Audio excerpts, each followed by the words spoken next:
Durante este gran periodo postexílico se fueron dando entonces aquellos elementos que en definitiva pues iban a marcar sustancialmente toda la reorganización, la reconstrucción del pueblo judío en general, y sobre todo se le iba a dar un gran auge, incluso un papel sumamente central y destacado al sacerdocio, y a este sacerdocio además vinculado a los servicios que ofreciera en el templo, ¿no? Dentro del cual va a sobresalir la figura del sumo sacerdote. Esto implicó, como ya dijimos, un énfasis en una especie de radicalización de aquellas prácticas, incluso, digamos, no solo religiosas, sino también sociales, que permitieran establecer una diferencia marcada y nítida entre los judíos y todos aquellos que en definitiva no eran judíos, ¿no? Se empezaba a dar, pues, si lo quieren ver de esta manera,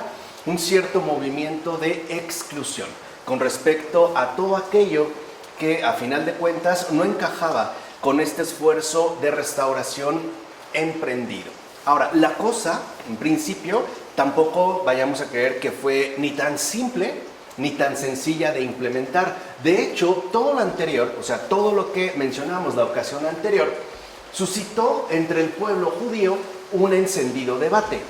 No crean que estos replanteamientos y este ejercicio reconstructivo fue algo que, como mencioné, se diera de manera simple. No, y de hecho un testimonio de tales debates, o sea, de estas vacilaciones, ¿no?, dadas entre universalismo y nacionalismo, se puede encontrar en el libro de Malaquías. O sea, en el libro del profeta Malaquías, justo lo que vamos a encontrar es un testimonio de estos debates que estaban oscilando entre una facción que optaba por un universalismo, es decir, por una apertura más o menos aceptada con respecto a elementos que no necesariamente coincidieran con las exigencias de culto del judaísmo reconstruido, y otra facción que más bien enfatizaba la necesidad de excluir todas aquellas referencias ajenas al culto propiamente dicho, y que eran, digamos, la parte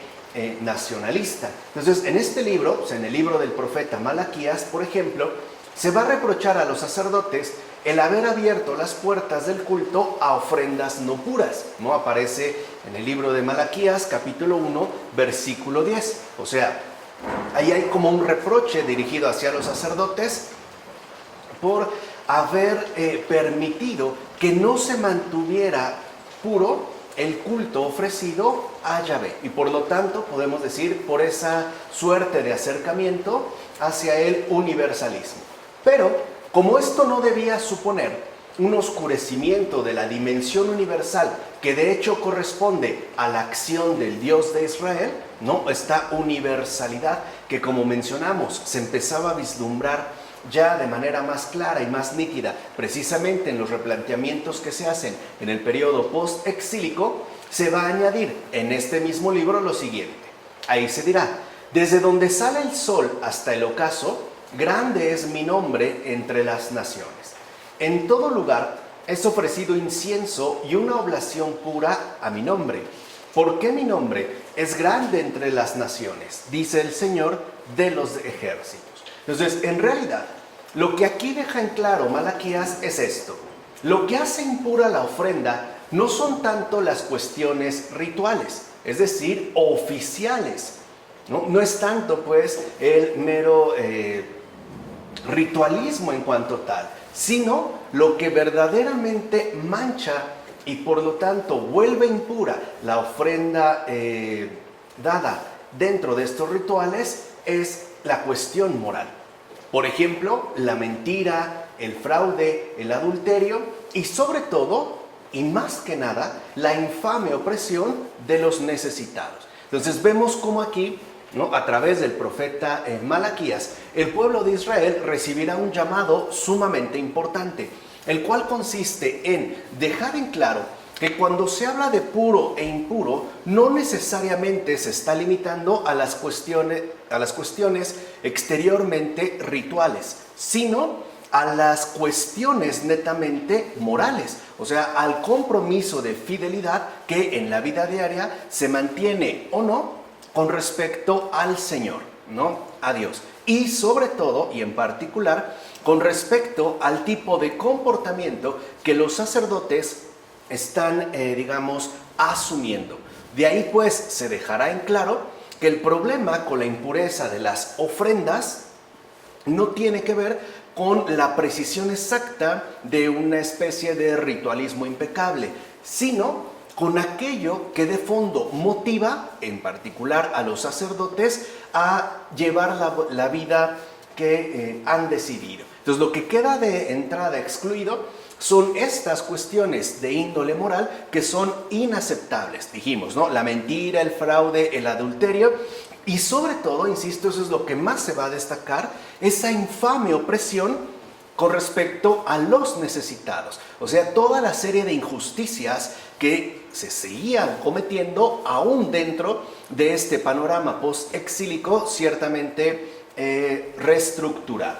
De ahí que las duras medidas rituales adoptadas por Nehemías, ¿no? Ya lo mencionamos en su momento, en su segunda misión, ya no fueran bien acogidas por una parte importante de la sociedad judía. O sea, a estas alturas, una buena parte, de hecho una parte importante de la sociedad judía, ya no aceptaban las medidas que fueran adoptadas en su momento por Nehemías en su segunda misión.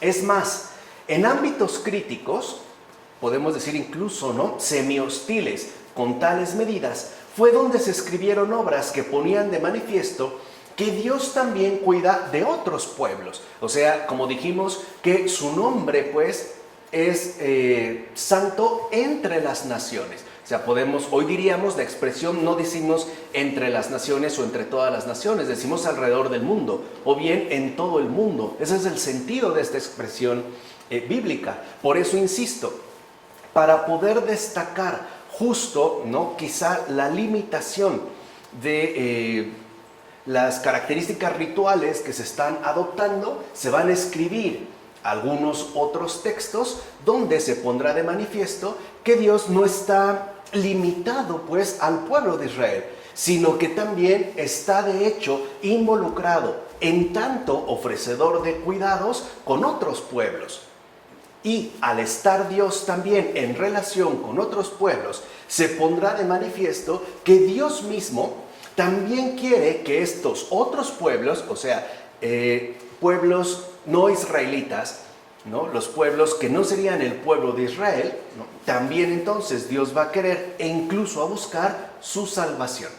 Y quizá el caso más representativo o el ejemplo más llamativo sea el libro de Jonás, donde, por una parte, se pondrá de manifiesto no la pureza meramente ritualista, sino la necesidad de apartarse de las malas obras, ¿no?, siguiendo esta línea que estamos mencionando. O bien, incluso, ¿no?, se va a escribir el libro de Ruth.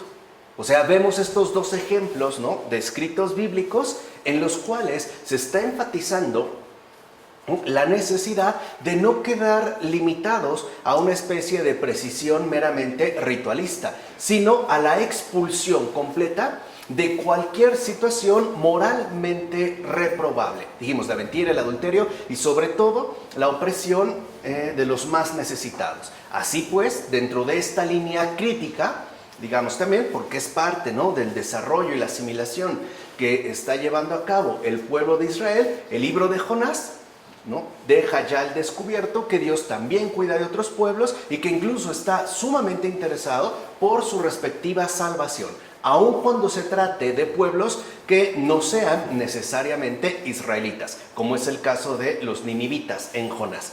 O otro ejemplo distinto sería el libro de Ruth. Por ejemplo, ya en el libro de Ruth, aquí se va a relativizar esta importancia otorgada en las reformas iniciales del profeta Nehemías con respecto a casarse única y exclusivamente con mujeres judías. Entonces podemos decir que en el caso del libro de Ruth, lo que importa no es solo casarse única y exclusivamente con mujeres judías, sino mantener una fidelidad íntegra al interior y al exterior de la relación conyugal. O sea, lo que pesa, pues, en definitiva, es la dimensión moral que está presente y de hecho compromete a cualquier persona en particular y muy en especial a todos aquellos que se manifiestan como pertenecientes a una relación más o menos estrecha y cercana, por no decir directa, con Dios mismo, ¿no? Entonces es interesante comprender el por qué surgirá justo en este momento preciso un libro como el de Jonás y un libro como el de Ruth. De hecho, el libro de Ruth, ¿no?, que dijimos, insiste en esta relativización de la insistencia puesta en casarse solamente con mujeres judías, presenta al rey David como descendiente de una mujer moabita, o sea, extranjera, cosa que es sumamente relevante. O sea, el hecho de que no es, insisto, una cuestión ritualista de exclusión lo que debe mantenerse y conservarse, sino una verdadera rectitud moral ante el Señor y por ende ante todos los demás humanos. Pero más allá de todo esto, cabe destacar que ya a lo largo, ¿no?, incluso a todo lo largo del siglo V antes de Cristo, la reflexión teológica judía se basará en algo por demás importante, a saber, o sea, en el siglo V, ¿no?, ya después de Cristo, la teología judía va a tratar como de concentrarse y va a tener que abordar esta cuestión, o sea, los fundamentos de la religión de Israel que están basados en la unicidad de Dios, o sea, el único Dios verdadero. De tal forma que entonces, a lo largo, pues, del siglo V antes de Cristo, la teología judía, por decirlo en pocas palabras, se va a centrar de lleno en lo primero.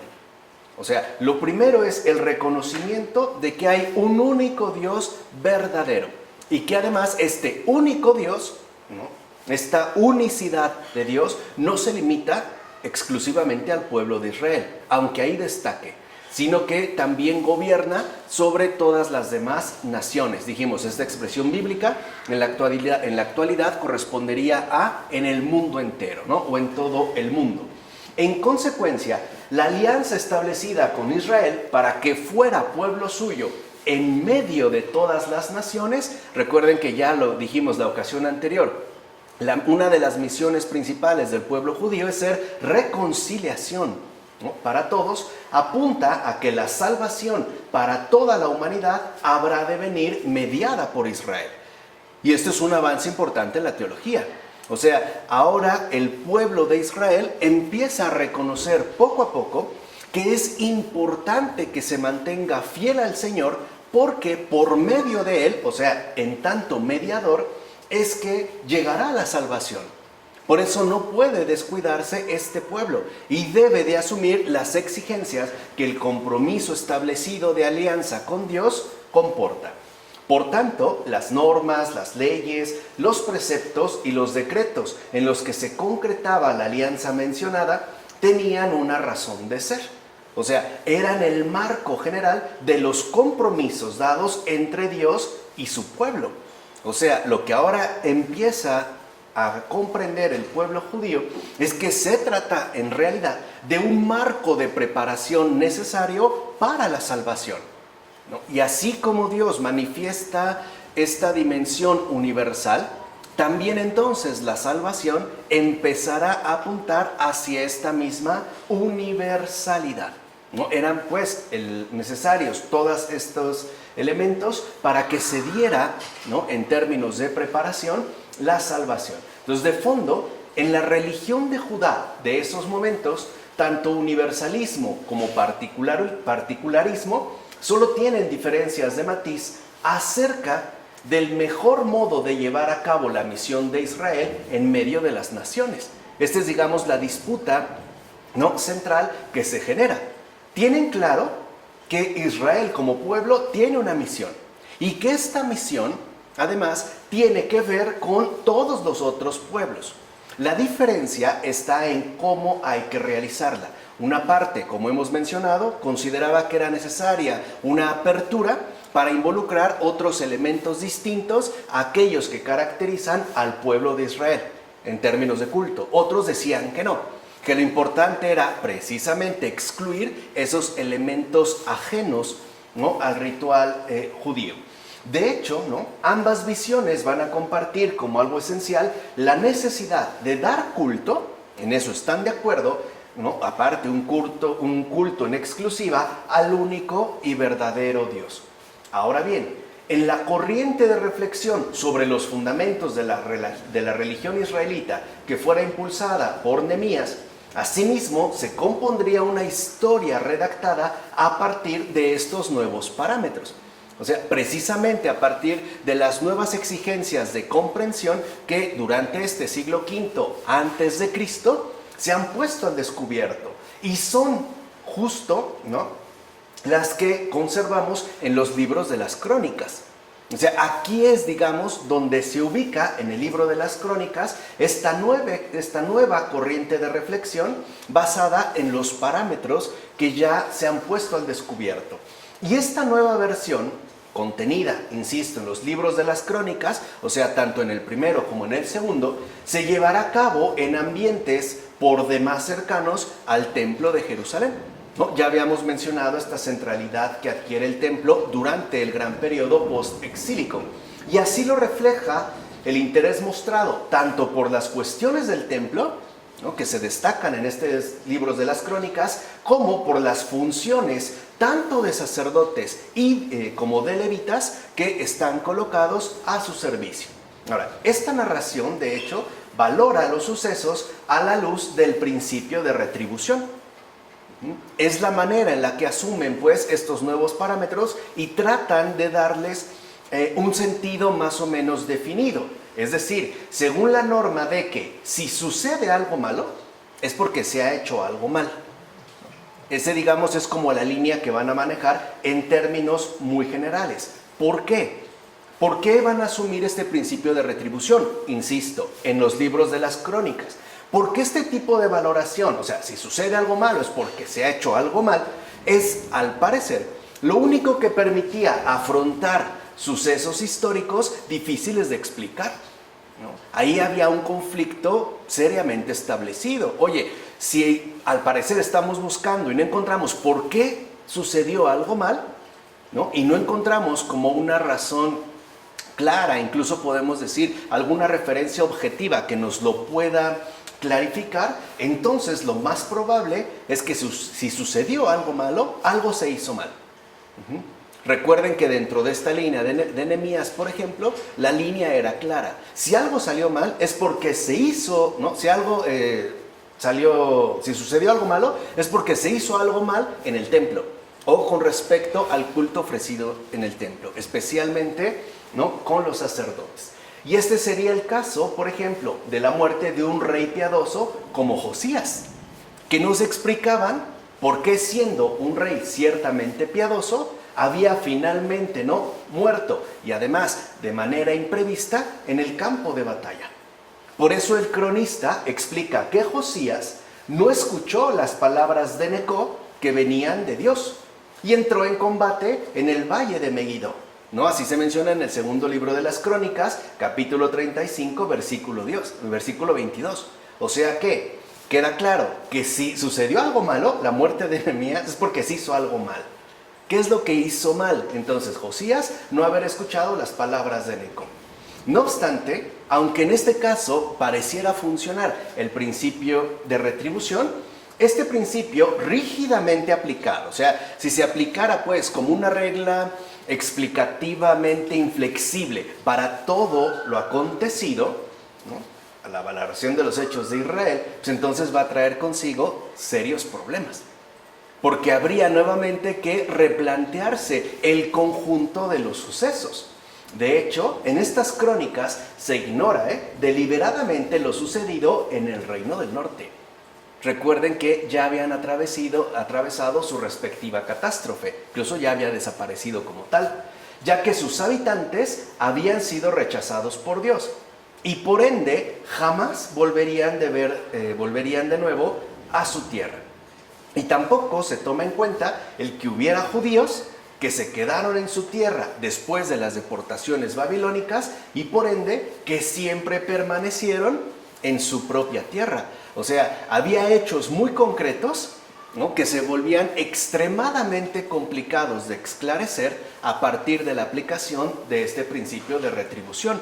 Entonces, en todo caso, puede decirse que al menos para sus redactores, la historia judía es la historia del pueblo cuyos miembros fueron todos al exilio, como se menciona en el segundo libro de las Crónicas, capítulo 36, versículo 20. Y por tanto, solo quienes habían regresado del exilio podían ser considerados judíos, que como vimos era justo, ¿no?, una de las cuestiones que había generado tantos conflictos al interior de Judá.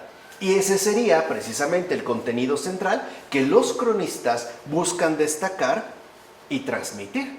O sea, ahora el pueblo realmente judío son aquellos que fueron llevados al exilio y finalmente, por obra divina, regresaron de nuevo a su tierra. El problema es, ¿qué sucedió con los que se quedaron?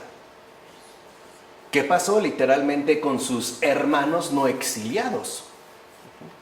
Y esto trajo consigo el surgimiento de algo importante, la delimitación del Pentateuco. Fíjense, estamos hablando del siglo V.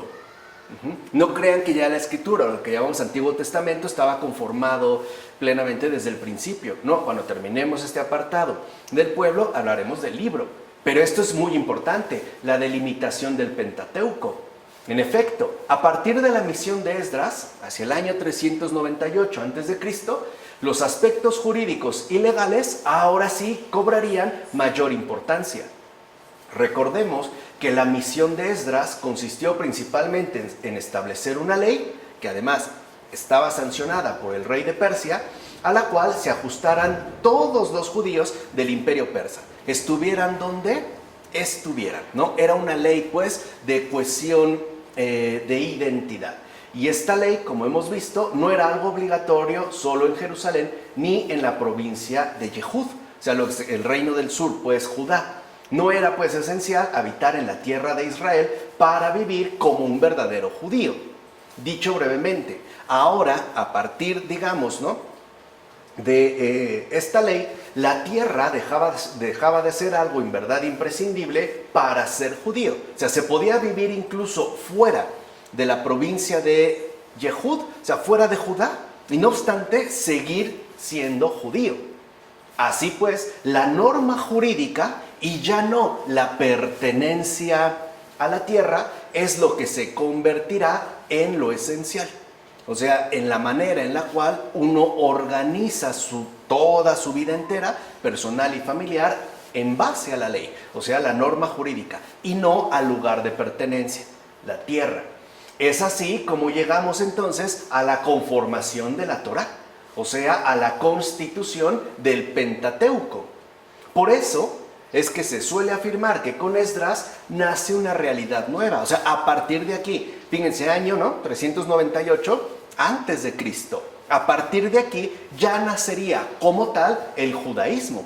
Hay quienes consideran que el verdadero fundador del judaísmo, basado sobre todo en el cumplimiento de la norma jurídica, que a su vez radica en la Torá, o sea, en la ley escrita, que al final es el Pentateuco, o sea, los 5 primeros libros del Antiguo Testamento, fue Esdras. Este sería un modo de vivir la religión en una comunidad centrada en el cumplimiento de una ley, la Torá. ¿Qué es lo primero que nos llama la atención? Ya no se menciona para nada el templo. Y tampoco se hace referencia a la tierra de pertenencia, o sea, a los orígenes, ¿no?, terrenales de los cuales ha emergido tal o cual persona o tal o cual comunidad. Y en efecto, eso es lo que se ha conservado. Una persona judía puede ser judía por nacimiento, pero sobre todo y en especial porque estaría centrada en el cumplimiento de la ley, en este caso de la Torá. Y es en esta ley donde se encontraría todo punto de referencia, o sea, absolutamente todo, para la relación con Dios. Entonces, lo primero que veríamos es que la relación con Dios ya no está limitada al ejercicio cultico en el templo, ni siquiera tratándose del templo de Jerusalén. Por eso era tan importante dejar ya digamos, una base sólida que permitiera definir de una vez, o por lo menos más firmemente, el modo en el cual se iba a distinguir, ¿no?, la vida de este pueblo judío, que es lo que hemos mencionado, en términos de un modo de vivir la religión dentro de una comunidad que está por completo centrada en el cumplimiento de una ley, en este caso de la Torá. Además, el judaísmo sería al mismo tiempo la organización de toda la vida personal y social a partir de esta ley, Torá, independientemente del lugar geográfico que habiten en tanto judíos. Entonces, lo esencial es que se hacen judíos, o mejor dicho, son judíos por su adhesión completa, personal y social a la ley. Pero cabe mencionar que esta ley no es considerada solamente como una norma jurídica para llevar a cabo la organización del pueblo judío. Lo es, ciertamente lo es, pero no es lo único, digamos, o el único papel que se le atribuye, porque dicha ley además es considerada como manifestación definitiva de la voluntad divina. O sea, quiere decir que entonces en la ley se contiene esencialmente lo jurídico, en tanto principios organizativos de la comunidad judía, pero además posee una dimensión teológica, en tanto expresión clara y definida de la voluntad divina. Por eso, en el caso del judaísmo, sus prácticas rituales de organización, aun siendo sociales, son inseparables de la voluntad divina. ¿Se entiende? O sea, no es que esté, dividido moral y teología. Están más bien, ¿no?, conjugadas. Una pues remite a otra. Aunque el verdadero peso se lo lleva la ley, es decir, la Torá, en tanto manifestación de la voluntad de Dios. De ahí que la tendencia al legalismo y al exclusivismo que caracteriza al judaísmo, hasta la fecha, nazca del empeño positivo por preservar la propia identidad a partir de permanecer fieles a lo que de hecho constituye su fundamento, es decir, a la Torá. Recuerden que para los judíos el único medio que se posee para conocer la voluntad de Dios y por ende para seguir sus caminos es la Torá. Todo está dado pues en la ley. Entonces, de tal manera que es justo la adhesión total a esta ley como empeño positivo lo que les dará identidad a los judíos independientemente de la tierra en la cual se encuentren, ¿no? Y aquí estamos hablando ya más o menos en el siglo V y IV antes de Cristo. Entonces, el judaísmo aparece como una sociedad teocrática basada plenamente en la manifestación de la voluntad divina, lo cual implicará el cumplimiento legalista de la ley, o sea, regulativo de todas y cada una de las dimensiones personales y sociales de la comunidad.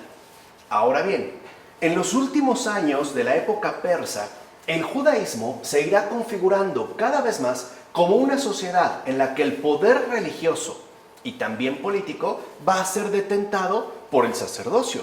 Claro, si la centralidad ha quedado o ha recaído sobre la Torá, y la Torá es una expresión fiel de la voluntad divina, los que están más cerca pues de esta Torá serán los sacerdotes. O sea, el sacerdote, ¿no?, lo habíamos visto desde la reconstrucción de Jerusalén y del templo, como el sacerdocio empieza a ser cada vez mucho más relevante. Y además, dentro de este sacerdocio, que como dijimos, estaba conformado por el colegio de sacerdotes, pero también por las escuelas de escribas, ¿no?, la figura del sumo sacerdote, que aquí ya, digamos, adquiere como el peso específico que conservará hasta, por ejemplo, los tiempos de Jesús, ya pasará a ser algo máximamente relevante, en tanto no solo cabeza del aspecto litúrgico, sino sobre todo en tanto cabeza visible de todo el pueblo. O sea, al que realmente ahora, ¿no?, se dirige toda la atención va a ser al sumo sacerdote. Ahí es, digamos, donde se va a colocar el punto focal para poder llevar a cabo esta reorganización del pueblo en su conjunto. Y es probable, o lo más probable, es que los últimos retoques del Pentateuco se realizaran precisamente bajo este contexto. O sea, en los últimos años ya de la época persa, para hacer de la Torá la referencia fundante, ¿no?, y principal de todo el pueblo de Israel. Por supuesto, no se trataría de una nación formada por unas gentes que viven en un territorio definido, sino que se trataría de un pueblo unido por unos vínculos religiosos que ahora sí han quedado claramente definidos. O sea, lo que importa ya no es pues la cuestión territorial, sino los vínculos religiosos que los definen y conforman como tales, o sea, como pueblo de Israel. Y así es ya como llegamos a la época de una Palestina, ¿no?, bajo este contexto, que ahora será más bien helenística. Vean cómo se dio un paso importante de Babilonia a Persia, pues ahora pasaremos del poder persa al poder helenístico. En efecto, en la segunda mitad ya del siglo IV a.C., las grandes conquistas, ¿no?, que lograron las tropas lideradas por Alejandro Magno trajeron consigo una conmoción cultural y política realmente importante, tanto en Palestina como en otros lugares. De hecho, lo que sí es importante destacar es que en muy poco tiempo, realmente en un tiempo históricamente breve o llamativamente breve, se va a ir asentando una nueva cultura en las zonas conquistadas, ¿no?, por las tropas de Alejandro Magno y en particular en todo el Oriente Próximo. O sea, va a tener aquí, digamos, una relevancia sumamente importante de tener en cuenta. La nueva cultura que llegó con Alejandro Magno fue reemplazando de manera gradual a las culturas autóctonas tradicionales. Las fue desplazando, ¿no? Las fue, si lo quieren ver así, sustituyendo. Y esta cultura, en el sentido más amplio posible, es precisamente lo que se conoce en términos de helenismo. O sea, una vez que Alejandro Magno vence finalmente al imperio persa, en particular, ¿no?, al rey Darío, a quien, por cierto, ¿no?, lloró su muerte porque consideraba que era su único igual, o el único que estaba en igualdad de condiciones con él, le llamó hermano y dijo, ahora sí estoy solo, ¿no? Y al parecer entró en una gran depresión. Este helenismo, pues, que trajo consigo Alejandro Magno, va a implicar, como hemos dicho, cambios relevantes. Para empezar, la lengua oficial de comunicación en todo el Oriente Próximo, o sea, en toda esta región que llamamos Palestina, ya no fue el arameo. Hasta entonces, la lengua oficial de comunicación, incluso, ¿no?, hasta el dominio persa, era el arameo. Ya no. El arameo ya no tenía ninguna función oficial, o sea, quedó relegado. Y en su lugar se empleó el griego. Incluso las ciudades de todo el Oriente Próximo se van a reedificar, o sea, se van a reconstruir según el estilo, ¿no?, de las polis helénicas, es decir, griegas. Por eso viene, ¿no?, la cultura de la Hélade, este helenismo, que es, digamos, una influencia directa del estilo griego en todos los niveles. Aquí lo vemos al nivel de la lengua oficial. El arameo ya no es, digamos, el vehículo central de comunicación, sino el griego, y también en la reedificación arquitectónica de las ciudades que destacaban en el Oriente Próximo. Además, la filosofía y el deporte arraigaron en todas las regiones geográficas de la antigua Palestina, cosa a lo cual hasta este momento no se le había dado realmente importancia, no como tal, o sea, ni a la filosofía, ¿no?, como un espacio, digamos, definido de ejercicio intelectual, ni al deporte, que también era una exaltación de lo corporal. Por supuesto, también los judíos, vueltos del exilio, se vieron influenciados por los nuevos estilos de vida, costumbres helenísticos. Y conste, como dijimos con Esdras, en el libro de las Crónicas se presenta a estos que han regresado, ¿no?, finalmente del exilio, como los únicos verdaderamente judíos. Bueno, pues estos también se vieron fuertemente impactados e influidos por el helenismo. Y el reino de Macedonia, entiéndase, el noreste de Grecia, adquirió una posición de liderazgo entre los griegos durante el reinado de Filipo II de Macedonia, o sea, de los años 359 al 336 a.C. De hecho, algo importante de tener en cuenta es que Macedonia sustituyó a Atenas en tanto cabeza y centro del poder griego. O sea, si durante varios siglos Atenas fue el centro indiscutible de todo el poder griego, cuando aparece el rey Filipo, rey de Macedonia, vencerá a los griegos y todo el poderío de Atenas pasará ahora a Macedonia. Pero lo importante en este caso de mencionar es que no solo se va a convertir en el nuevo centro de poder, sino que los macedonios, a través de su rey Filipo, ¿no?, van a llevarse consigo también toda la cultura griega que tenían en alta estima. No olvidemos que el maestro particular de Alejandro Magno fue Aristóteles. O sea, quien fue su preceptor, literalmente, ¿no?, su pedagogo desde corta edad fue Aristóteles, por el gran aprecio que tenían de toda la cultura griega en su conjunto. Se la van a llevar, ¿entiende? La van a asumir incluso como un modelo culturalmente insuperable. Ahora, Filipo II fue asesinado en el año 336. Y al fallecer, quien le va a suceder en el trono es su hijo Alejandro, que en esos momentos, en el momento en el que fallece su papá, él tiene 20 años. Se convierte pues en el rey del poderío, ¿no?, más relevante de esta región, a los 20. Ahora bien, lo primero que hizo Alejandro, una vez ya, ¿no?, siendo rey, fue imponer su autoridad sobre todos los pueblos vecinos de Macedonia. O sea, pues tras la muerte de su padre Filipo, como solía ocurrir en tales circunstancias, pues se habían desatado diversas insidias contra el reino. O sea, una vez que falta el rey, quizá hay posibilidades, o bien, ¿no?, de acabar con su poderío establecido, o bien de por lo menos ganar o obtener ciertas ganancias a favor de ciertos intereses particulares. Entonces, lo primero que hace Alejandro Magno es imponer su autoridad sobre todos estos pueblos, para acabar justamente con estas insidias. Así pues, una vez, fíjense, que ya logró someter a estos pueblos en solo 2 años, ¿ven? ¿No? Digamos la dedicación que muestra aquí, en solo 2 años, Alejandro emprendió una campaña militar contra los persas, que era precisamente, ¿no?, el poder importante a rivalizar.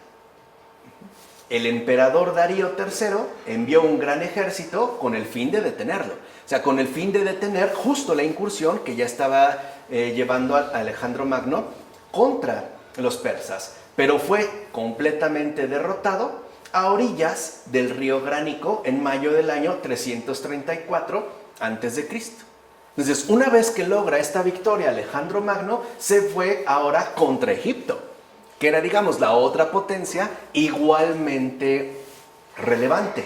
La ciudad de Tiro, por ejemplo, se resistió, pero finalmente fue conquistada.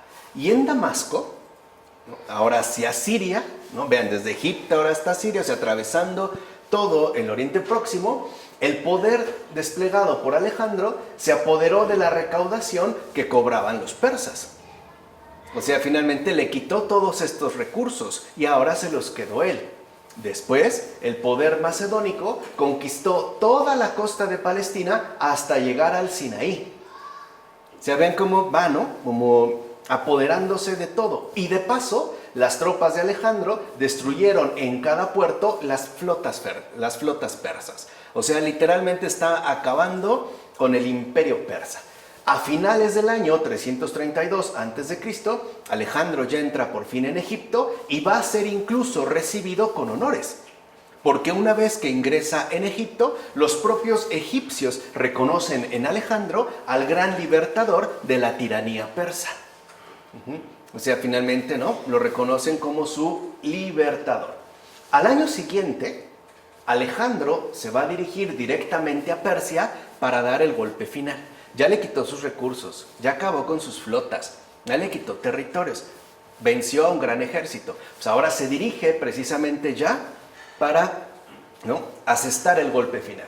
Cuando Alejandro finalmente conquistó la capital de Persia, incendió el palacio imperial como venganza del incendio de la Acrópolis de Atenas que fuera realizado en tiempos del rey Jerjes. O sea, así como el rey Jerjes, ¿no?, incendió la Acrópolis de Atenas, o sea, atentó contra Grecia, pues ahora en venganza, Alejandro Magno incendia el palacio imperial.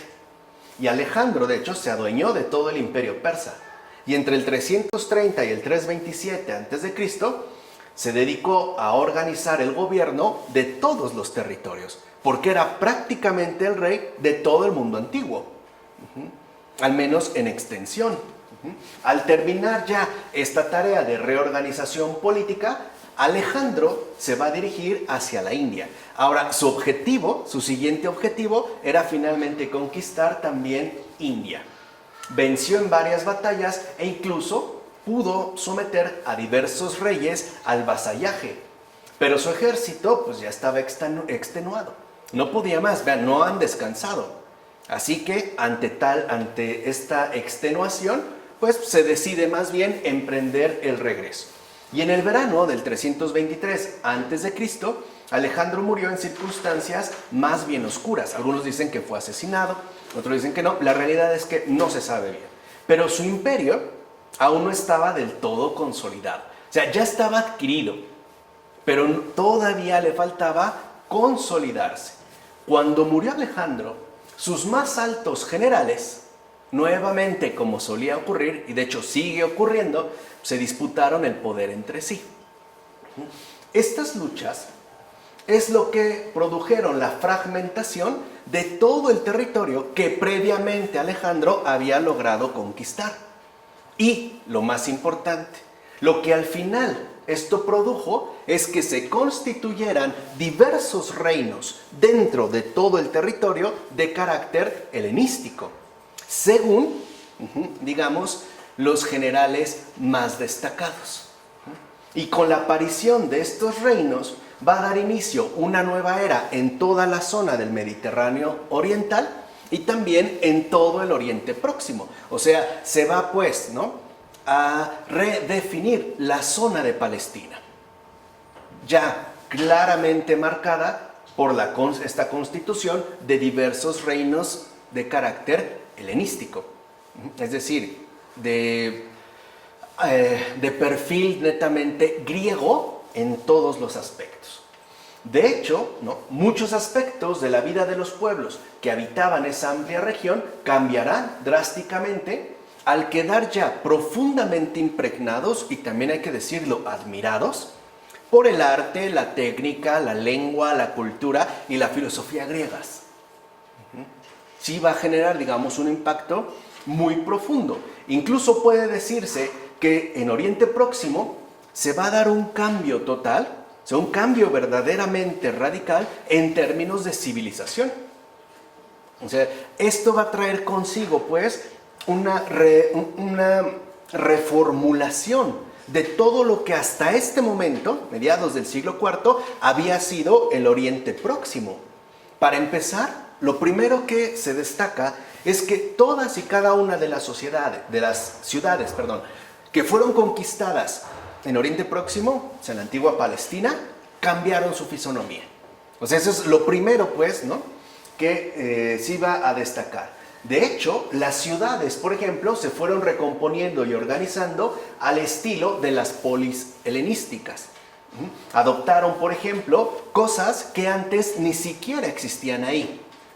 Por ejemplo, instituciones políticas que los griegos ya tenían, y además, ¿no?, aparecieron construcciones como el estadio, el teatro y el ágora.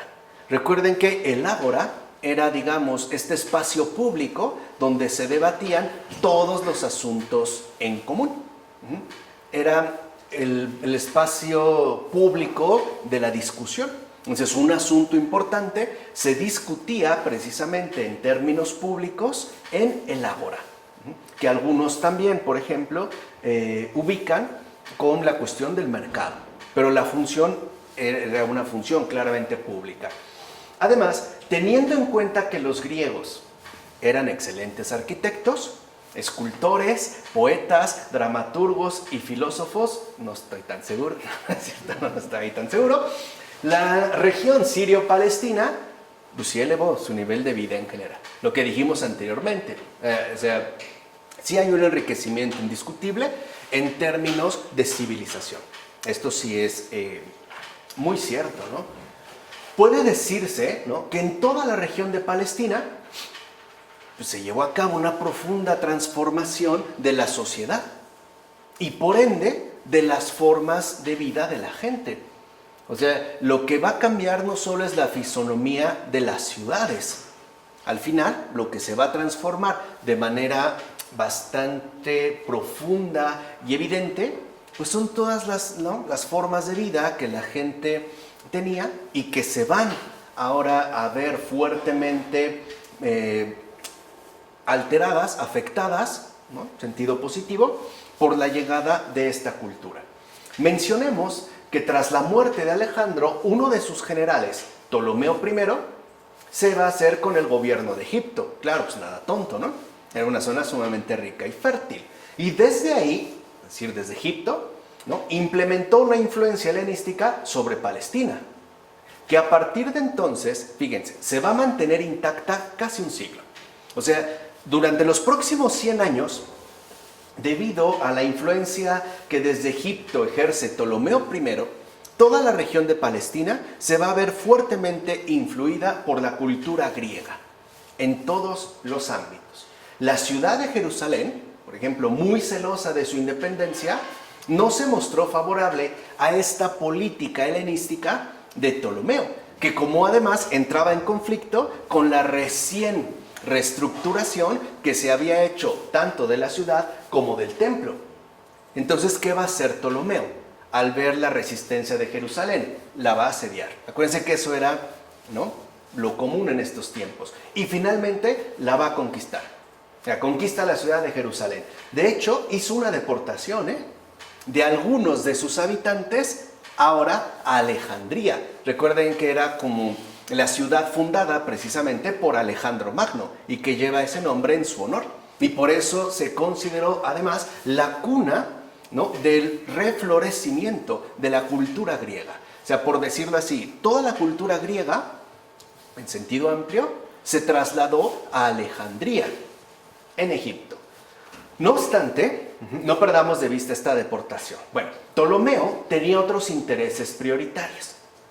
O sea, eso era, digamos, como una medida drástica de control, para que además no siguieran el ejemplo algunas otras ciudades. Entonces, Jerusalén, a pesar de la deportación de algunos de sus habitantes a Alejandría que implementó Ptolomeo, pues pudo seguir hasta cierto punto con su habitual normalidad, porque Ptolomeo tenía puestos los ojos en otras cosas. Lo que sí ocurrió fue que en lugar de deportación, ya aquí, además, sí se va a producir una emigración voluntaria a Alejandría por motivos comerciales. Porque ahí está floreciendo, ¿no?, por ser, digamos, un punto fundamental de comercio, pues oportunidades económicas y de crecimiento que muchos, en este caso judíos, pues ven como una gran oportunidad, incluso de mejora social. Y con esta emigración, además de los pocos, ¿no?, que Ptolomeo se llevó para allá, pero sobre todo con esta emigración por motivos comerciales a Alejandría, se va a asentar finalmente en aquella ciudad helenística una comunidad judía bastante numerosa e incluso bastante relevante. Los emigrantes voluntarios, o sea, los que se fueron por cuenta propia hacia Alejandría, van a asumir ya un proceso de helenización mucho más intenso, por ejemplo, que el que experimentaran en algunas otras partes de la región siro-palestina. O sea, mientras que estos emigrantes voluntarios, que repito, van a conformar una comunidad judía muy numerosa, ¿no?, tienen un proceso de helenización intensivo, los que no están en Alejandría también, pero no tan intensivo. Podemos decir que fue de moderado a poco menos que moderado. Incluso algunos de estos emigrantes judíos van a cambiar su nombre ¿no?, de raíz hebrea por uno más bien griego, o por lo menos que tenga, digamos, una fuerte carga helenística. Así pues, el helenismo, en principio, va a arraigar en Palestina a partir del ámbito comercial y urbano que, ¿no?, se desarrolló en la ciudad de Alejandría. Por su parte, la población rural siguió manteniendo su arraigado género de vida y por tanto siguió apegado a sus costumbres tradicionales, la comunidad rural. En consecuencia, la helenización de Judea fue más lenta que la llevada a cabo en otras regiones, por ejemplo en Samaria, porque en Samaria este proceso de helenización sí fue tanto más intenso como mucho más rápido que en el sur. Al principio, la ciudad de Jerusalén, como mencionamos, fue respetada, pero posteriormente y ya de manera gradual, también fue transformando su fisonomía, según las tendencias helenísticas que están dominando en el momento. Es más, poco a poco van a ir apareciendo ya dentro de Jerusalén, o sea, en la ciudad misma de Jerusalén, ciertas construcciones representativas de los modelos culturales griegos, que hasta entonces no habían estado presentes. Ahora sí, en ese tiempo, la ciudad de Jerusalén siguió funcionando, ¿no?, en torno a su templo, de modo análogo a como lo había estado haciendo ya en los últimos tiempos del Imperio Persa. O sea, el centro, pues, de la ciudad de Jerusalén sigue siendo el templo. Hay ya innovaciones, ¿no?, en la arquitectura basadas en estos moldes culturalmente griegos, pero el funcionamiento cardinal de la ciudad sigue, ¿no?, relacionado con el templo. Y en Jerusalén, como hemos mencionado, se había instaurado un régimen teocrático donde los sacerdotes detentaban el poder efectivo entre toda la población y a su vez la Torá era la que regía la vida diaria del pueblo. Llamaba pues la atención que en esta ciudad gobernara un clero sacerdotal, sin necesidad de que hubiera un rey en términos políticos de poder, que era de hecho lo usual dentro del modelo helenístico. O sea, para, digamos, las ciudades helenísticas, lo fundamental es que hay un rey que gobierna. Y claro, hay una clase sacerdotal, ¿no?, que se dedica de esos asuntos litúrgicos, rituales, pero hay un rey. Pues lo que les llama la atención a los helenísticos es que aquí no, que al parecer no haya un rey que ostente el poder político, pero sí haya una clase sacerdotal y en particular un sumo sacerdote que se haga cargo prácticamente de la organización de la comunidad en su conjunto. Sin embargo, a pesar de ello, ¿no?, esta situación de amplia independencia que pudieron mantener no duró mucho tiempo. En efecto, a finales del siglo III a.C. y ya a principios del siglo II, se entablaron diversas batallas entre lágidas y seleucidas por el dominio de Palestina, que es lo que se conocen como guerras sirias. Estas guerras finalmente obligaron a que Egipto, ¿no?, perdiera el control sobre aquella región y por tanto esta región de Palestina quedara ahora en manos de Antíoco III, es decir, un seleucida. Antíoco III murió en el 187 a.C. y le va a suceder en el trono su hijo Seleuco IV Filópator, del 187 al 175 a.C. Su hermano menor le va a seguir después en el poder, o sea, Antíoco Epífanes, del 175 al 164. Este último intentó reforzar el poder de su reino con nuevas batallas contra Egipto, pero fue obligado a retirarse por los romanos, los cuales ya comenzaban a ejercer su influencia en aquella zona. Vean ya, ¿no?, desde más o menos principios del siglo II, los romanos empezaban a constituirse un poder a tener en cuenta. De hecho, los partos de Irán se apoderaron de grandes extensiones de la zona oriental, pero un grupo de guerrilleros judíos, el mando de los llamados macabeos, se rebelaron contra él debido a su impositiva política de helenización. O sea, estos partos querían seguir, pues, ¿no?, insistiendo en la helenización de toda la zona. Los que se opusieron fueron los llamados macabeos, porque los macabeos eran judíos que se rebelaron contra esta impositiva política de helenización. Entonces, al morir Antíoco IV Epífanes, el reino que gobernaba pues se fue haciendo cada vez más inestable, sobre todo porque fue perdiendo de manera gradual, ¿no?, grandes territorios. Así pues, en medio de este proceso de desintegración de los territorios controlados por los monarcas seleucidas, o sea, ese poder helenístico formado a partir de Alejandro Magno, los judíos, ya en el año 143 a.C., van a lograr su independencia al ser comandados por un tal Simón. Vean ya en qué año alcanzarían, digamos, la independencia. Se va a instalar entonces una dinastía autóctona, los asmoneos, que gobernó Palestina hasta el año 63. O sea, no poco tiempo antes de Cristo. De hecho, la gobernanza de los asmoneos terminó cuando el poder de los romanos ya se impuso en Palestina en aquel año. O sea, digamos, ¿no?, este poderío con el cual se había alcanzado la independencia terminó hasta que fueron subyugados por los romanos. Y recordemos que la cultura griega, ¿no?, se había ya difundido en aquella zona y por ende habían ido proliferando un tipo de escuelas en las que se enseñaba tanto la lengua como las costumbres griegas. El influjo de las corrientes filosóficas del momento, las llamadas escuelas helenísticas, los cínicos, los estoicos, los epicúreos, va a calar hondamente en los jóvenes de Palestina.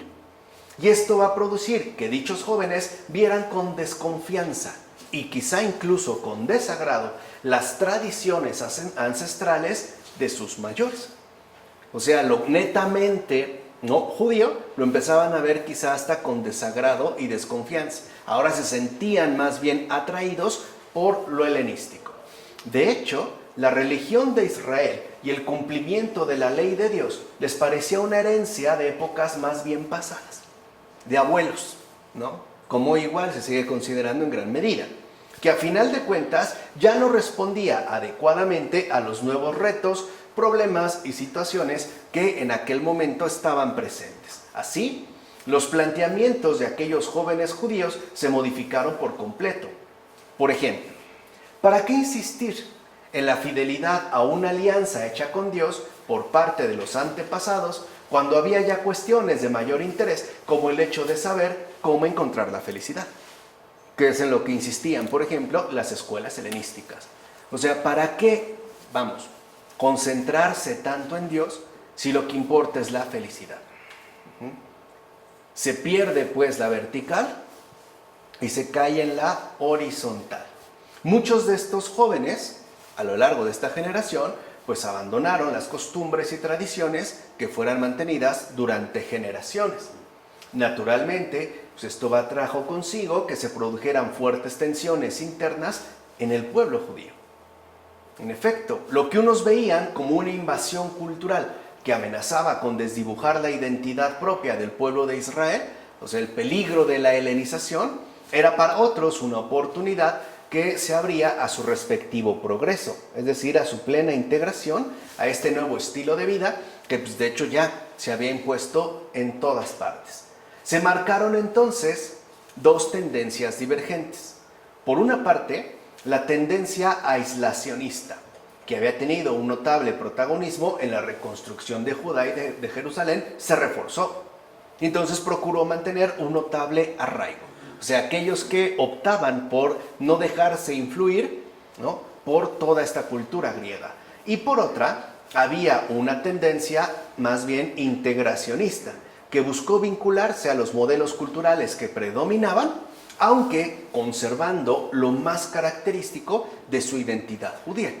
O sea, lo que habíamos mencionado hace un momento, ¿no?, el cumplimiento de la ley, o sea, la Torá. A su vez, se estaba llevando a cabo una intensa actividad intelectual entre los judíos, que voluntariamente habían emigrado a Alejandría. Recuerden, ¿no?, por la oportunidad comercial que ahí se presentó. De hecho, la comunidad judía de Alejandría, esta comunidad que voluntariamente se fue para allá, es la que realizó la versión bíblica de los 70. fue esta comunidad. Esta versión en griego fue la primera traducción que se hizo de la Biblia a otra lengua que no fuera el hebreo. O sea, hasta este momento, la Biblia, la única, digamos, Biblia como tal, la Torá, que se conservaba escrita, estaba en hebreo.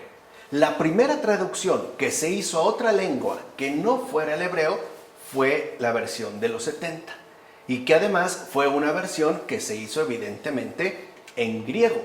Esto es lo que supuso el primer gran acercamiento de la tradición religiosa de Israel, en tanto literatura sagrada, a unos moldes, léxicos y culturales no semíticos. O sea, es lo que permitió, si lo quieren ver así, ¿no?, este acercamiento con respecto a una cultura no semítica. La versión de los 70 fue el primer gran encuentro literario y cultural entre Atenas y Jerusalén. Ahora bien, las tensiones surgidas a lo largo de este proceso de adaptación a la cultura griega se van a intensificar cuando Palestina ahora quede sometida a la órbita de Siria. En efecto, ya en el año 200 a.C., Antíoco III derrota a los lágidas. Y esta victoria la consiguió gracias a la ayuda que le prestaron los judíos para poder vencer una guarnición egipcia. De hecho, las tropas de Antíoco III se habían establecido en Jerusalén y además esperaba contar a sí mismo con su apoyo para poder vencer a los romanos en una batalla próxima. Acuérdense que estos ya están, ¿no?, emergiendo y surgiendo como una amenaza bastante seria. Por eso dio varios decretos destinados a acelerar sobre todo la reconstrucción y repoblación de Jerusalén. O sea, necesitaba que esta ciudad estuviera fuerte y bien repoblada para utilizarla como un material de apoyo en las próximas batallas que al menos tenía planeadas dirigir contra los romanos. Y concedió también importantes privilegios a los sacerdotes, escribas y miembros del Consejo de Ancianos. De hecho, libró al templo del pago de impuestos y tomó disposiciones para el mantenimiento de la ciudad, ¿no? Era pues una clara estrategia política. No obstante, los problemas no tardaron en aparecer.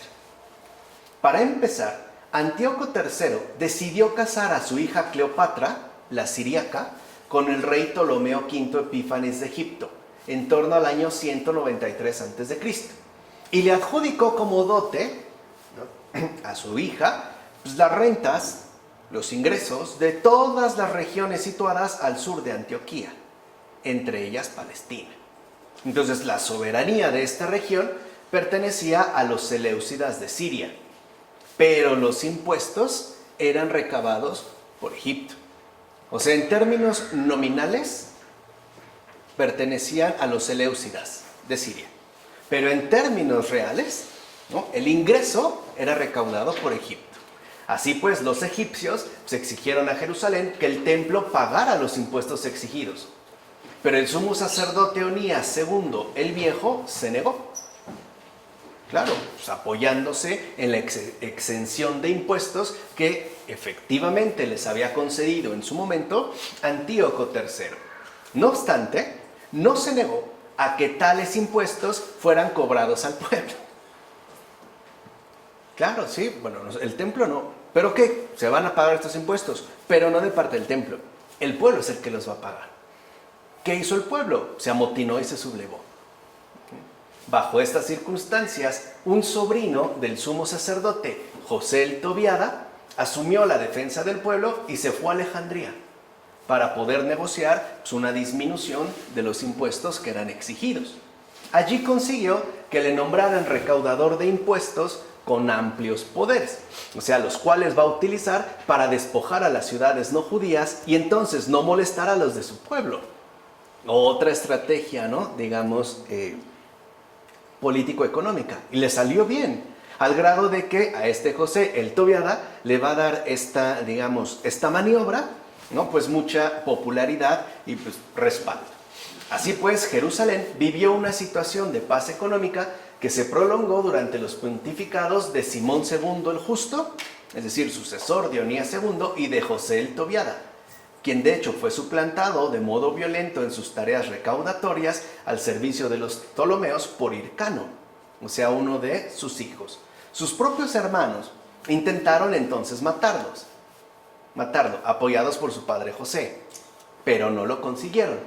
Poco después, durante el reinado de Seleuco IV, del 187 al 175, hubo varias luchas intestinas en la comunidad judía, ya que se buscaba adquirir el control del gobierno y del sumo sacerdocio, que ya estaba bastante politizado. Esto produjo una profunda disgregación al interior del pueblo judío. Entonces, Onías III, hijo de Simón II el Justo, lo había sucedido en el sumo sacerdocio. Pero un tal Simón, del linaje sacerdotal de Bilhá y por tanto no sadoquita, recuerden que la línea sacerdotal tenía que ser sadoquita, intentó arrebatárselo al ir a denunciarlo ante Seleuco por irregularidades administrativas en el templo, que además sí existían, porque estas irregularidades se derivaban de la relación con Hircano el Tobiada.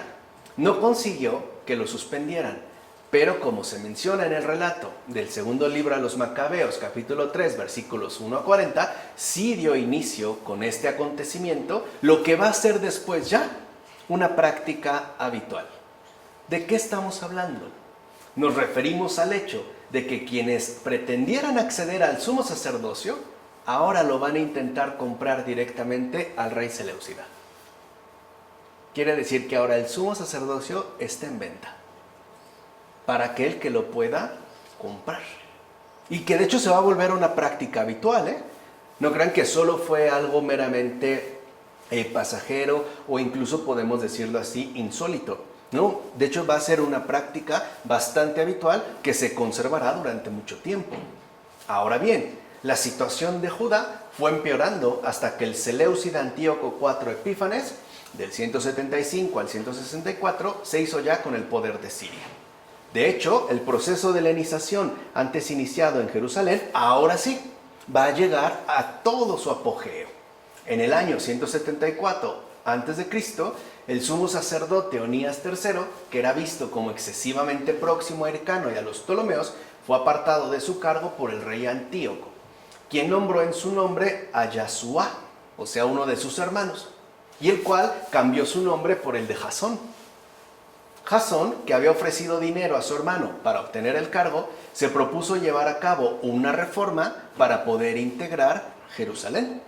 Dicha reforma también contemplaba integrar el culto del templo y las manifestaciones religiosas del pueblo al interior del contexto helenístico, que de hecho ya se había estado imponiendo, firmemente en todo aquel lugar. O sea, por decirlo brevemente, Jasón buscó que toda la vida del pueblo judío quedara ya plenamente integrada en el modo de vida helenístico. Ese era, digamos, su propósito. De hecho, Jasón intentó transformar Jerusalén en una polis helenística, lo cual evidentemente implicaba que se abandonara la Torá como ley fundamental. Además, este Jasón también construyó un gimnasio cerca del templo, justo para desviar la atención de la gente de aquel lugar. O sea, en lugar de que se metieran al templo, se pasaran al gimnasio. Es más, el gimnasio fue recibido con entusiasmo por buena parte del pueblo y también por algunos sacerdotes. O sea, ya no iban a realizar sus respectivos servicios litúrgicos, se iban al gimnasio. Es más, hubo días en que los propios sacerdotes preferían participar en las competiciones atléticas del gimnasio, muy a lo griego, antes que dedicarse de lleno al servicio del culto. Y se dice en el segundo libro de los Macabeos, en el capítulo 2, de los versículos 12 a 15. De hecho, bajo tales circunstancias de asimilación helenística, muchas familias de Jerusalén abandonaron la tradicional costumbre de circuncidar a sus hijos, por ejemplo. Ya no lo veían realmente como algo ni necesario ni relevante. Así pues, toda esta política de asimilación helenística se vio reforzada a partir del año 172 a.C., es decir, cuando Jasón fue depuesto por el rey y sustituido en el sumo sacerdocio por Menelao. ¿Quién era Menelao? un hermano de aquel Simón que había denunciado ante Seleuco a Onías III. Menelao pues compró el sumo sacerdocio y ahora avanzó con mayor ímpetu en la helenización de Jerusalén. Había empezado ya fuertemente con Jasón. Ahora, digamos, el continuador sería Menelao. No obstante, el nombramiento de Menelao como sumo sacerdote tuvo graves consecuencias, ya que no era de la estirpe sadoquita. Se rompía pues con la sucesión dinástica que se había mantenido durante largo tiempo. De ahí que Menelao mandara entonces matar a Onías III a finales del año 172 o comienzos del año 171 a.C. Sin embargo, el proceso de helenización que se proponía llevar a cabo Menelao no tuvo ya el éxito esperado, pues hubo una fuerte contestación interna por parte de la gente de Jerusalén. Además, se difundió el rumor de que Antíoco IV había muerto. Así que Jasón, que desde su sustitución estaba refugiado en Amonítide, consiguió armas y tropas de Hircano y se dirigió a Jerusalén. Menelao, de hecho, tuvo que encerrarse en la fortaleza de Jerusalén y esta, o sea, la ciudad, fue saqueada. Por su parte, Antíoco IV, que no había muerto, envió en el año 167 a.C. una expedición de castigo sobre Jerusalén y dejó instalados allí a unos colonos militares cuya presencia transformó a Jerusalén en una ciudad mixta. O sea, a partir de este movimiento que realiza Antíoco IV, Jerusalén ya es una ciudad no exclusivamente judía. Ahora también cuenta con una presencia innumerosa de gentiles. Dichas tropas militares saquearon el templo y obtuvieron, ¿no?, libertad, y la libertad para seguir las tradiciones ancestrales ahora fue sustituida por la orden de que todos formaran un solo pueblo, de tal manera que se abandonara cada uno sus tradiciones. O sea, se tenían pues, ¿no?, que someter a el marco helenístico. Así pues, se suprimieron los sacrificios y el culto en el templo. Y se construyeron altares paganos en todas las ciudades. Y asimismo se abolió la circuncisión y el descanso sabático. Es más, se instauraron como oficiales los sacrificios de cerdos. O sea, si lo ven, toda esta política era básicamente antijudía. De hecho, en aquel tiempo comenzó una dura persecución religiosa. Así que los sadoquitas, o sea, toda la línea sacerdotal, optaron por huir. Onías IV, hijo de Onías III, se fue a Egipto y allí fundó un templo alternativo al de Jerusalén, el cual sería destruido por los romanos en el año 73 después de Cristo. Onías IV estaba convencido de que el verdadero Israel dependía del culto legítimo y no del lugar mismo en que estuviera ubicado el templo, cosa que, como vimos por lo menos 2 siglos antes, ya es en lo que se había insistido. No importa la referencia territorial, sino, ¿no?, el culto, que es el culto legítimo en tanto cumplimiento de la ley, lo que importaría. Otros, por ejemplo, que ya habían roto con la vinculación del templo en décadas anteriores, se retiraron al desierto para vivir allí. Estos, que bajo ciertas circunstancias se retiraron al desierto, ¿no?, se basaron en unas normas de pureza ritual ciertamente estrictas, que en todo caso ya no requerían de templo alguno. Lo más probable es que de aquí vengan los llamados esenios, de donde se han encontrado los famosos rollos del Mar Muerto. Ya hablaremos de ello cuando abordemos la cuestión del libro. No obstante, las medidas tomadas por Antíoco generaron un rechazo generalizado por parte de aquellos que deseaban vivir de acuerdo con la ley tradicional de Israel. O sea, algunos aceptaban la helenización, otros tuvieron que huir porque se oponían, y otros definitivamente no estaban de acuerdo en abandonar la ley, o sea, ¿no?, la vida pues tradicional de Israel. Tal rechazo se debió sobre todo a lo siguiente. O sea, esto ya fue, digamos, lo que colmó el vaso. La introducción en el templo de la abominación de la desolación, como se menciona en el libro del profeta Daniel. Probablemente un altar pagano en el mes de diciembre del año 167. O sea, se llegó al punto de que al interior ya del templo se colocó un altar pagano. Al principio hubo una resistencia más bien pasiva por parte de la gente ante las imposiciones del monarca, que como dijimos, llegó incluso, ¿no?, a la colocación de un altar pagano al interior del templo de Jerusalén. De hecho, el sufrimiento que padecía esta gente está relatado tanto en las narraciones del martirio del anciano Eleazar como de aquella madre que tenía 7 hijos, en el segundo libro de los Macabeos. Ahora bien, Matatías, que era sacerdote, huyó con sus 5 hijos a los montes. Y desde allí comenzaron a organizar una guerrilla cuyos rápidos éxitos harían que se incorporasen a su bando un gran número de judíos que estaban asimismo descontentos con la situación. Matatías murió en el año 166 y quedó como jefe militar de los sublevados su hijo Judas, quien recibió el apodo de Macabí, es decir, martillo. Pues bien, después de varias batallas, y para evitar males mayores, se llegó a un acuerdo entre Judas, digamos el jefe de la resistencia o de la oposición, y Menelao, quien aún era el sumo sacerdote debido al apoyo que le brindaba Antíoco IV, porque finalmente Menelao estaba plenamente a disposición, ¿no?, de los intereses de Antíoco.